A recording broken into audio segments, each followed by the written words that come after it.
સુરતના પુણા વિસ્તારની અંદર સમ્રાટ એપાર્ટમેન્ટના રહીશોને એકાએક જ મકાન ખાલી કરવામાં આવ્યા છે।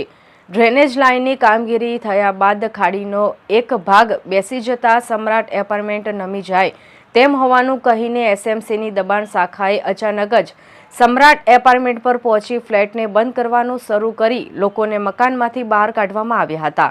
ત્યારે કેટલાક લોકોને કોમ્યુનિટીમાં શિફ્ટ કરાયા હતા તો અન્ય લોકો પોતાના ફ્લેટ ખાલી કરીને પોતાના નજીકના સંબંધીઓને ઘરે પહોંચ્યા હતા।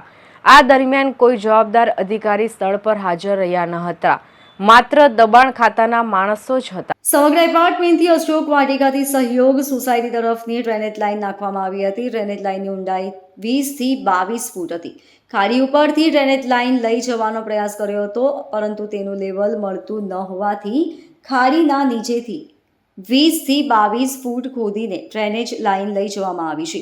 ખાડીના જે બીમ હતા તે જેસીબીથી ખોદી નાખવામાં આવ્યા અને નીચેથી પાઇપલાઇન નાખવામાં આવી હતી, જેથી ખાડીનો જે એક સાઈડનો ભાગ હતો તે એકાએક બેસી ગયો હતો। કોર્પોરેશન દ્વારા ત્યાં ખાડી ઉપર જે જગ્યા બેસી ગઈ હતી ત્યાં પુરાણ કરીને કપચી વગેરે નાખી તાત્કાલિક પુરાણ કર્યું હતું।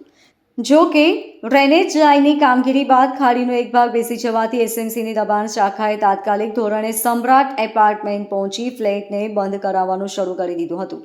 નાના બાળકો અને મહિલાઓ સાથે 10 પરિવારોના અંદાજે 40 થી 50 લોકોને મકાનમાંથી બહાર કાઢવામાં આવ્યા હતા, જેમાંથી 15 થી 20 લોકોને કોમ્યુનિટી હોલમાં શિફ્ટ કરાયા હતા, જ્યારે અન્ય લોકો પોતાના ફ્લેટ ખાલી કરીને પોતાના નજીકના સંબંધીઓના ઘરે પહોંચ્યા હતા।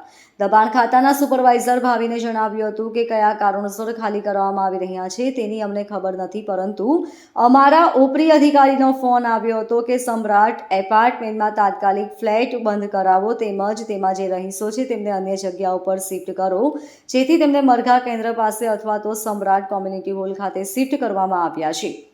સમ્રાટમાં રહેતા હતા તેને અમે તો કામે ગયા હતા, અચાનક બધા આવ્યા એસએફસી વાળા ઘરમાં ઘૂસી ગયા ને કે તમે તાત્કાલિક ખાલી કરી નાખો। તો અમે કીધું અમે અટાણે અચાનક ક્યાં જાય કે ગમે ત્યાં જાઓ, અમારે કઈ જોવા નથી। અમે નાના છોકરા લઈને રોડ વચ્ચે બેઠા હતા, 10 વાગ્યા લગી રાતના બેઠા। પછી બધા માણસોને દઈ આવી કે તમે આને બિચારા હેરાન છે કે આને ગમે ને રહેવાનું કહી દો। પછી અમને અહીં બતાવ્યું તમે અહીં લેવા।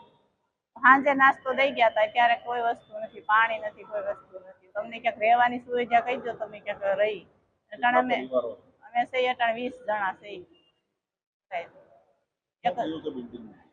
બિલ્ડિંગમાં તો કાંઈ નથી થયું, પણ ઈ કે અચાનક કે બધા ખાલી કરી નાખો, પડી જાય એમ છે, દિવાલ પડી જાય એમ છે, ઓલી ખાડી પડી ગઈ ને એના હિસાબે, એટલે કે તમે ખાલી કરી નાખો એમ।